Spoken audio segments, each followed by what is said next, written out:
Yes ready start.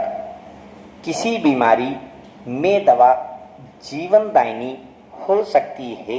ऐसे में मरीज की जान बचाने के लिए उसके परिजन दवा का बंदोबस्त करने में कोई कोर कसर नहीं छोड़ते, मगर जब कोई दवा ही मौत का कारण बन जाए तो इसे लापरवाही या जान से खिलवाड़ नहीं तो और क्या कहा जाएगा।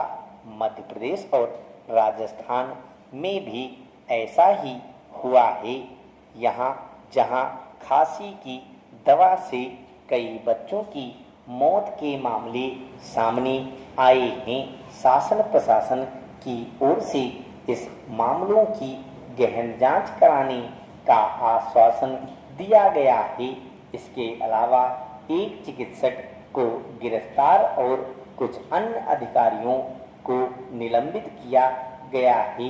साथ ही इस दवा की बिक्री पर प्रतिबंध लगा दिया गया है और संबंधित कंपनी के खिलाफ मामला दर्ज किया गया है।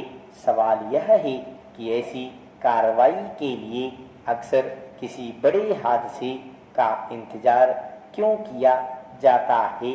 दवाओं की गुणवत्ता जांच नियमित तौर पर क्यों नहीं की जाती और जो दवाएं बच्चों के लिए प्रतिबंधित हैं वे बाजार में बिना रोक टोक कैसे बिक रही हैं। ये कोई पहली बार नहीं है कि देश में किसी दवा की वजह से कई जानें चली गई हैं। इससे पूर्व भी इस तरह के मामले सामने आते रहे हैं। विडंबना यह है कि न तो सरकार एवं प्रशासन और न ही स्वास्थ्य संस्थानों एवं वहां कार्यरत अधिकारियों के स्तर पर ऐसी घटनाओं से कोई सबक लिया जाता है। मध्य प्रदेश में जिस चिकित्सक को गिरफ्तार किया गया है उस पर आरोप है कि वह सरकारी सेवा में होने के बावजूद एक निजी क्लिनिक में भी अपनी सेवाएं दे रहा था और बच्चों के लिए इस दवा के इस्तेमाल का परामर्श देता था। सवाल है कि आरोपी चिकित्सक के सरकारी सेवा के साथ निजी क्लिनिक में काम करने पर स्वास्थ्य विभाग ने अब तक कोई संज्ञान क्यों नहीं लिया। दूसरी महत्वपूर्ण बात यह है कि किस दवा के विभिन्न आयु वर्ग के मरीज पर क्या प्रभाव पड़ सकते हैं, इसकी जानकारी क्या चिकित्सकों को नहीं दी जाती है या फिर चिकित्सक और दवा कंपनियों के बीच साठ-गांठ से इस तरह का गोरख धंधा फल फूल रहा है।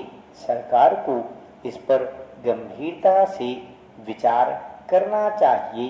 खबरों के मुताबिक मध्य प्रदेश सरकार ने तमिलनाडु सरकार को पत्र लिखकर वहां स्थित संबंधित दवा निर्माता कंपनी के खिलाफ जांच करने का आग्रह किया था।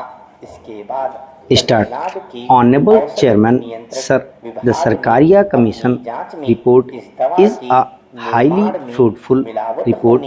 It is very serious document which has taken into account the totality of the political life in the country, and it has made some very important recommendation, though very wisely it has not touched the basic structure, the fundamental structure of our constitution, nor has it made any basic or radical institutional changes.